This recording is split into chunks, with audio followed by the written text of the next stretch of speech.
Good morning. It's Tuesday morning again, and we are looking at a real estate talk in Dominica or Nature Isle, Apibodiesi Latte.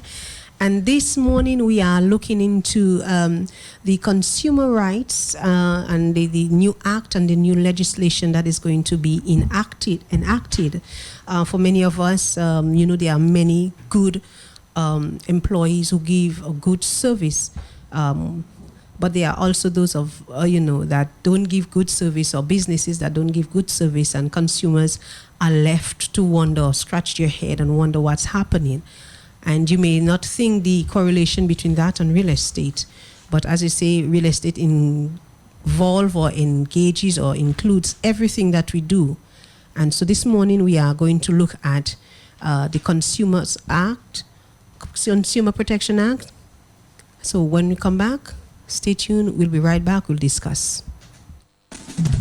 Real Estate Talk with host Marianne Johnfin, the real estate lady, the best source for all your real estate needs. Real Estate Talk is aired on the big station Q95 FM every Tuesday morning from 10:15 a.m. to 10:45 a.m. Real Estate Talk is talking primarily on all things real estate, commercial and residential. We talk about the real estate market. We talk about the market conditions for buying and selling. We talk about choosing a professional real estate agent. We talk about financing your purchase and finding the right property. We engage the experts with specific roles in the process of buying and selling real estate. Real Estate Talk every Tuesday on Q95 FM from 10:15 a.m.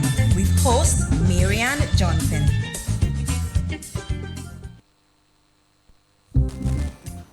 And welcome back. When one buys a property, you're not only looking at just the property, the land, the house that you're buying, or you're looking at a commercial property. The extension to that is the services that are wrong, and the not only the service, but how the service is given, what is your right when engaging that service. That all can impact how your real estate is developed, especially if you're looking at commercial real estate and things like that. Now, we are taking it to another level, but with me in studio is the representative from the Ministry of Trade. So welcome to Real Estate Talk. Please introduce yourself and tell us of your function or the authority that you have to speak to us today. Okay, good morning, Dominicans, listeners, both in Dominica and around the world. My name is Floyd Capitole. I'm from the Ministry of Trade. I'm the head of the Consumer Protection Unit, where government has established or has seen the need for the establishment of a Consumer Protection Unit, where we are administering or dealing with things as it relates to consumer rights. So, under government's commitment under the Treaty of Chaguaramas, Articles 184 and 185 speaks to setting up the legal and institutional framework for consumer rights, and hence the government's commitment to improving the well-being and the welfare of all consumers. That government had seen the need to institute a consumer protection or bill.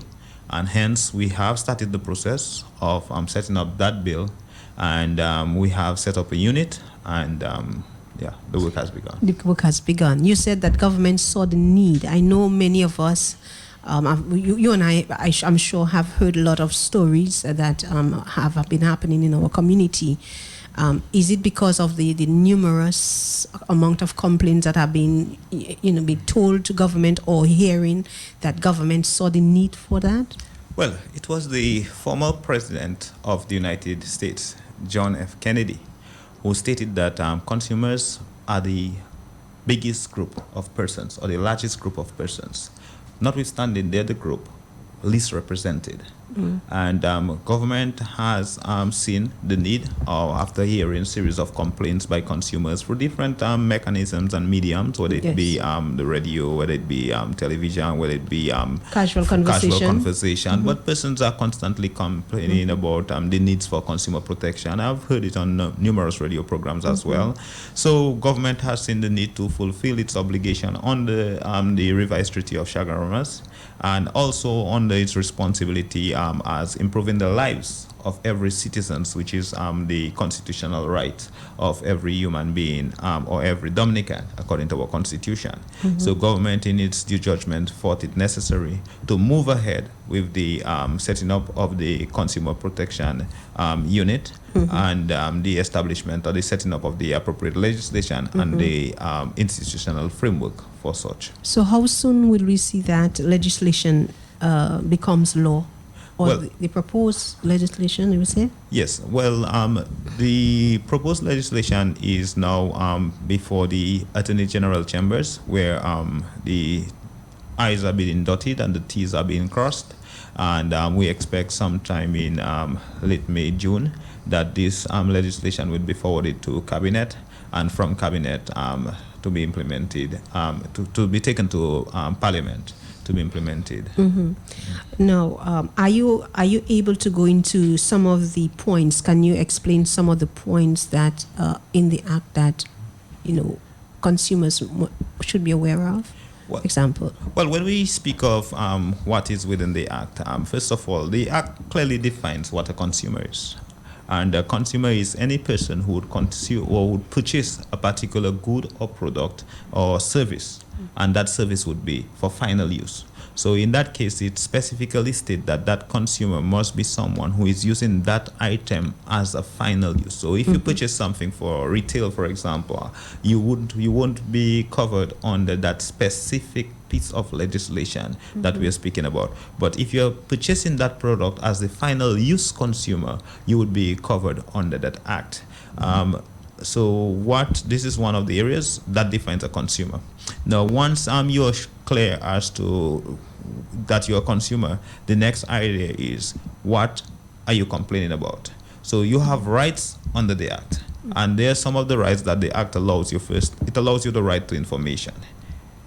And when we speak of consumer protection, we go by the basic theory that whenever someone purchases an item, that item that person purchases or that service that person goes out to consume must be fit for the particular purpose of which it was intended. And that is simple. You go to purchase any item. Well, let's say you went to purchase I like to use the example of a bottle of water and a bottle of oil. You went to the supermarket or to a shop and you wanted to purchase a bottle of oil to fry some fish. By the time you got home, you prepared yourself ready to fry. You passed that fish through that flour and you're ready to fry. You pour that oil into that pot. You're saying that what you have is water. But what if you buy oil, but the oil is not good? There's a rancid smell. It is not Right, in so- good condition. So that is why I'm taking you to what we call fit for purpose. Okay. So whenever you purchase something, it must be fit for the particular purpose of which it was intended to purchase. So you bought oil and your intention was to use the oil to fry whatever it is that you were going to fry, your fish or whatever it is. So that oil must be good for that purpose. Now, once you get to the point that you realize, but wait, I purchased this thing to do that, and it cannot be used to do that, then you have it means that your right as a consumer was infringed. And then you have a right now to go to complain. And we say when you complain immediately. But before you get to the point of complaining, when you go shopping, we insist, always demand the receipt. And the reason why we ask you to demand the receipt, because it's a proof that a transaction Have been occurred. taken place. Right. So that receipt, you ensure that it has on it the name of the company where you purchased that item from, the time that you purchased it, the product itself that you purchased. And we ask you, ensure that it is dated And the amount. and the amount that was spent. So that allows us to verify that product that you buy. Now, when we speak of receipts, I must emphasize that when you go and buy a bottle of oil, please don't ask for a receipt for a bottle of oil to the shopkeeper and so on. We try to speak, when we speak of receipts, and specifically, we are more or less targeting the bigger type products. Let's say you buy a radio, a television, a fridge, something that is of significant value. And you know that in the event that this thing goes bad, that you would want to complain. In terms of the other household products that you may want to purchase, grocery items and things of that nature, we insist according to the Act for verification. Evaluate your product, verify the weight, verify the measure, ensure before you leave that if it's a pound before you leave. If you're not sure, we request that you could ask the shopkeeper or the owner, could you verify my wheat for me, please? Ensure that you could evaluate and see if you see any signs of weevils or things of that nature before you get home. So that way, we will reduce the types of complaints that we can have. But what if when you get home, for example, you buy some, let's say, what is it, cornmeal, and that's when you get them because it's packaged in this, it's packaged. Before, when you get home, that's when you see the weevil now. Yeah, we understand that, and the Act makes provision for that. What would happen in the case of that is that once that product, you would have complaint about that product, would begin the process of investigation. Would have to find out where is it that item was purchased. Usually things are purchased by batches, by batch numbers, things of that nature. Once we are able to verify where you purchased that item, we'd begin our investigation. We would have to do a follow-up to the place where that item was purchased. In some cases, the item would have to be taken to our certified labs, where we work with certified labs. We work with the Bureau of Standards, for example. And in some cases where the expertise are not available locally, we would work according to the Act with other regional partners to verify what went bad with the product. In a simple case, it may very well be that if we just take that same product that you purchased, you realize it had weevils, we go to the supermarket and we pick up another product of that same batch, we would have seen there is weevils, which is consistent. So that allows us the opportunity to verify and evaluate what went wrong. And ladies and gentlemen, we are speaking to Mr. Floyd Capitolet from the Ministry of Trade with reference to a new legislation that is about to be enacted, the Consumer Protection Act. Stay tuned and we'll be right back.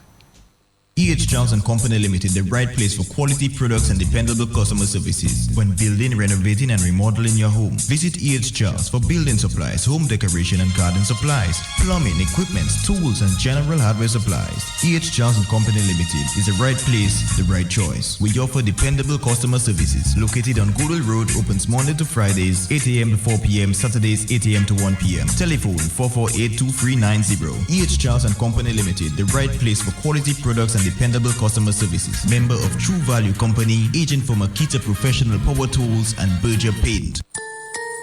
Time to sleep, darling. Dad, are there any monsters under the bed? Not while I'm here. You're safe and sound. Feeling cared for, protected, and secure. It's a feeling that every Massey United Insurance customer knows. After all, they're in the same safe hands, protected by our financial strength, stability, and experience, and cared for by our team. Now, all our customers are even more secure with the sound strength of Massey. It's a great feeling. Massey United Insurance. To learn more, contact our agents, JB Charles & Company Limited at 448-2876, CAM Dupini Inc. at 448-3012, and LA Dupini & Company Limited at 448-2310.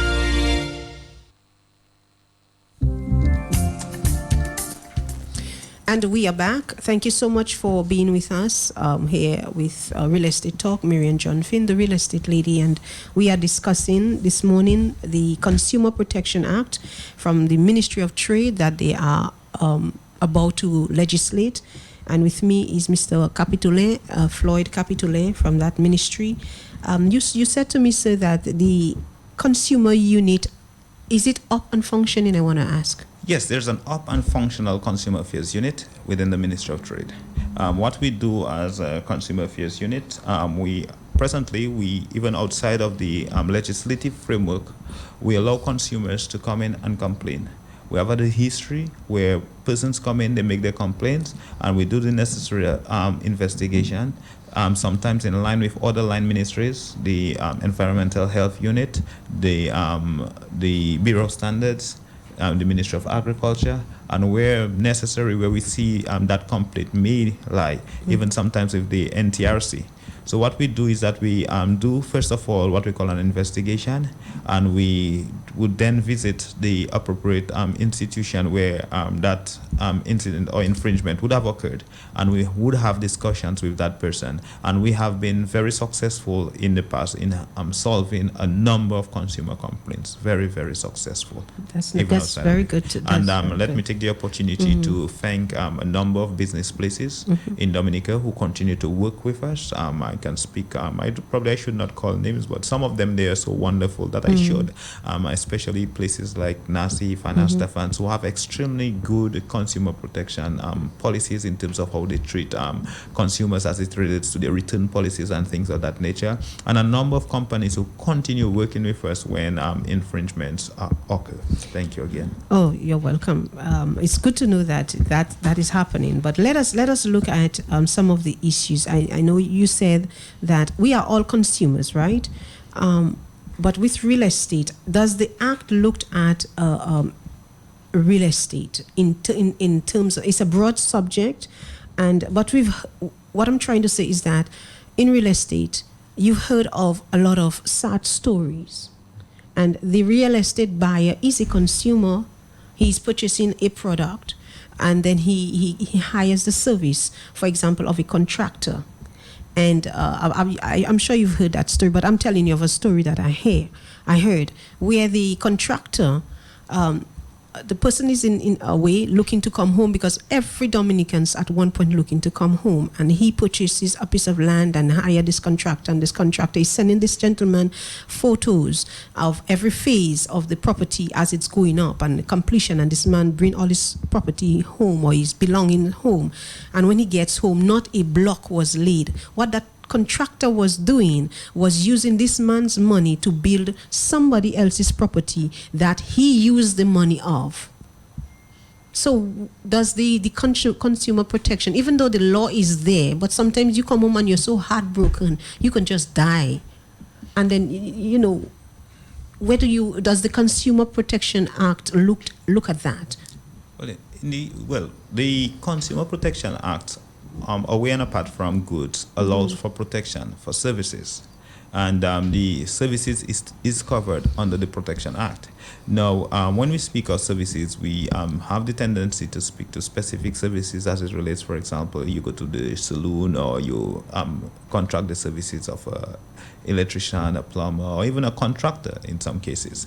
And what would happen is that what we would do is that, or what is expected is that we would have to review what were the terms under which that person, the agreement, what were the terms of this agreement, and based on the evaluation of the terms of the agreement, then we would see whether it is something that we are able to that would fall under our purview under the Consumer Protection Act. Like I say, once a product is purchased, once a product is requested for you as the final use, then you're a consumer, and that definitely would qualify you for some level of redress under the Act. Notwithstanding, we know there are laws associated with contracts, and there are other areas or other institutions where that person would be able to use. That person would be able to go directly to the court and make a submission as it relates to breach of contract, according to the Act. But even within the Consumer Protection Act, that person would definitely get certain levels of cover under the Act. And would you assist in recommend a way forward for that client or that person, the consumer? Well, you able to? Yes, we have a responsibility as a unit, a consumer protection unit, to provide every person who comes to us with the best possible advice. And in the event that something may not necessarily fall within our premise or within our jurisdiction, we would assist and facilitate and ensure that that person would find themselves the appropriate institution or jurisdiction where that their problem could have been dealt with. Okay, that's very good to know, because the stories are very, very sad in terms of persons trusting persons over here and doing things like that, and then when comes either the money stolen, and then the contractor I'm talking to, because it's real estate, the contractor seems to continue to function, to operate, and there is no. Yeah, but what we encourage persons at all times, whenever you're going into any agreement with any person, avoid as much as practically possible the verbal communications. We promote, and we want to promote as far as practically possible written contracts. Because once there's something is written, you agree as to something, you ensure that there is a witness, the contract is properly dated, and we advise persons, if you're going to spend large sums of money, and seek the appropriate assistance from the appropriate attorneys or legal persons that can assist you in drafting a proper contract. And these legal persons as well would be able to assist you in ensuring that your terms are stipulated under the contract are met. And if they are met, that these legal persons can facilitate and ensure that you could seek the necessary redress within the courts. Okay, thank you. One thing that I observe or I experience is at some institutional or business places that consumers are at the mercy of the business establishment. I have one issue that it really bothers me, that most in Roseau don't have much parking, like private parking for businesses, right? But I experience at a business place where you enter into the business parking lot, you are given a ticket. You go into the premises, and if you buy, you have to go to somebody to stamp it, and then go to the security, hand it over, and then they are allowed to go out. Now, if you don't find what's in there, find it there, you are asked to pay for the parking. For me, I find that is very wrong. There's something wrong about that I have to buy. For me, even furthermore, to go and get a stamp is like asking a little child. It's for me so childish. And the way that is for me, so I'm at the mercy of that. I don't like that. Well, we have a responsibility as a unit to always protect the rights of consumers. But we also have to respect the rights of suppliers and persons who offer services. And somebody would have set up a parking lot, would want to ensure as far as practically possible that persons are not using their parking lot for abuse. So somebody would not come to the parking lot, park their vehicles, and go to work or pretend that they come to do something and somewhere else. So those things can be, those things have the tendency to happen.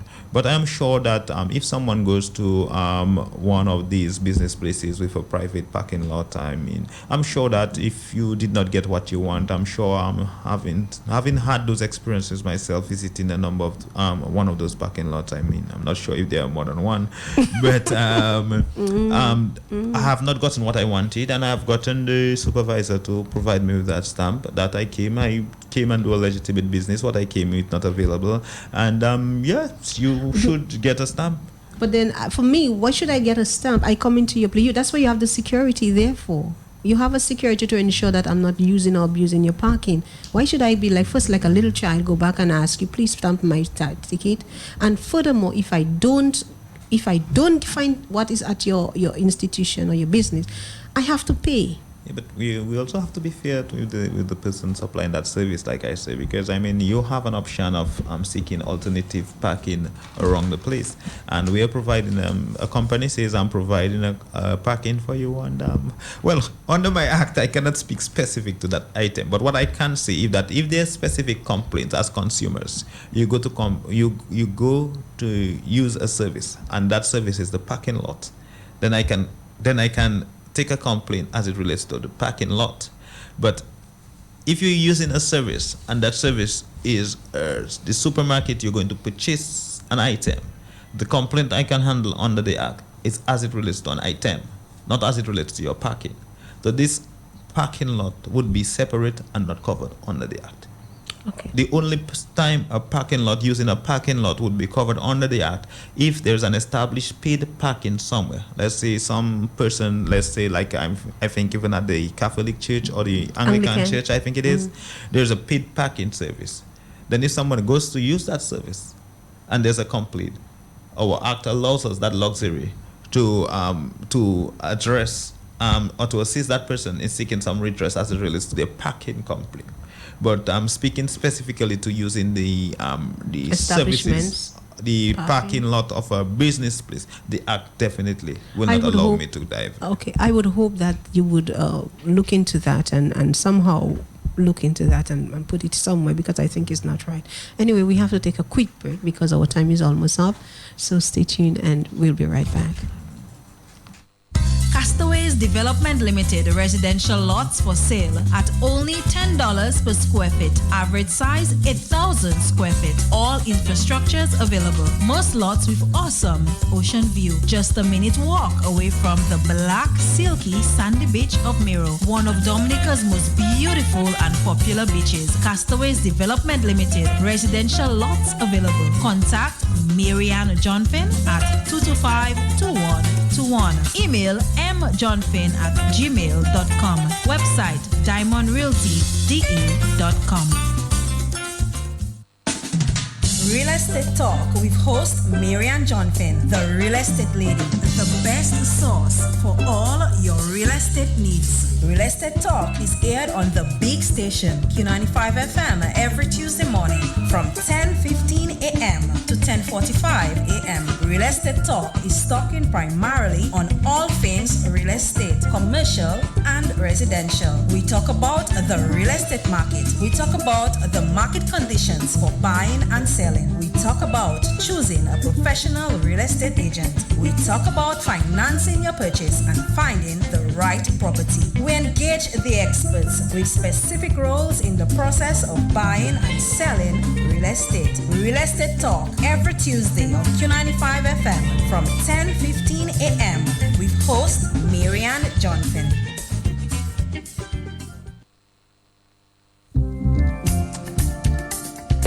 And we're back, and I'm really thankful to the Ministry of Trade and the Minister, the Permanent Secretary, and the Director of Trade for blessing me with this opportunity to speak with one of their members. He's Mr. Floyd Capitole. Thank you so much, sir, for being with me. And I just wanted you have been doing some public awareness campaign, and can you let me know can you tell us how is that going? Well, we've been over the last 2 weeks or so, we have been undergoing a series of public awareness campaign in a number of communities around Dominica. We've been to Casablanca, Scarborough Reserve, Kinfield, Portsmouth, St. Joseph, Layu, Roseau Environments, Point Michel, and Granby, and we have been on a number of radio programs, TBS, Q95, Kyrie FM. We're on Q95. We hope it's rather unfortunate that we are on Q95 for 30 minutes. I would have loved to be on Q95 for maybe 3 or 4 hours, Wow. to spend some real time with the people and allow persons the opportunity to vent and express some of their concerns, their views, their concerns about the act, what we are doing, what they think that we should improve on, things of that nature. But we continue working, and we encourage and invite persons, if if there are concerns or complaints as it relates to consumer-related items, feel free to contact us at the Ministry of Trade. Our extension is 266-3132, or feel free to visit the office, 4th floor Financial Center. We'd be happy to meet with you and assist in addressing your concerns and your complaints as consumers. And we are saying gone are the days where something would go wrong when you purchase something and persons are sulking and just working themselves up at home. We're saying, please get up, take the phone, come to our office, make a formal complaint, and allow us the opportunity to get that problem resolved. And what it does for us as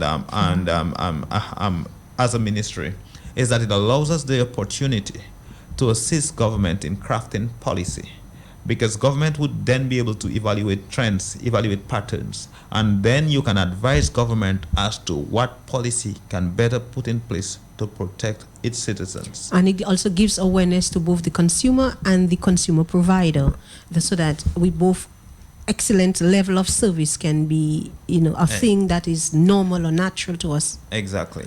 And we also say as well, we are not there as a watchdog or as a bulldog waiting to attack that business enterprise or that supermarket or that store or that supplier. We're here to create a balance, ensure that there is when a consumer purchases something, that consumer gets value for their money, and that supplier of that product also provides a product and ensures that that consumer is always happy about working with that consumer. So we are just creating that balance, wants to ensure that both parties are always happy, and we are not there to appease one side and get the other side annoyed. No, that's not our function as a ministry. Our function is to ensure that the well-being, the welfare and the well-being of both consumers and suppliers are adequately met. Will your ministry or collaborate with whichever department or organization to provide training? Well, in cases where training are required, once any institution or any department or group or social group or whatever it is requires assistance in developing in consumer protection related issues, we'll be more than happy to come in and assist and meet with staff and meet with personnel and let them know what are their rules, what are their obligations, what are their duties as suppliers as it relates to the act and their responsibilities. We'd be more than happy to do that as a ministry. Thank you so much, Mr. Kapitule.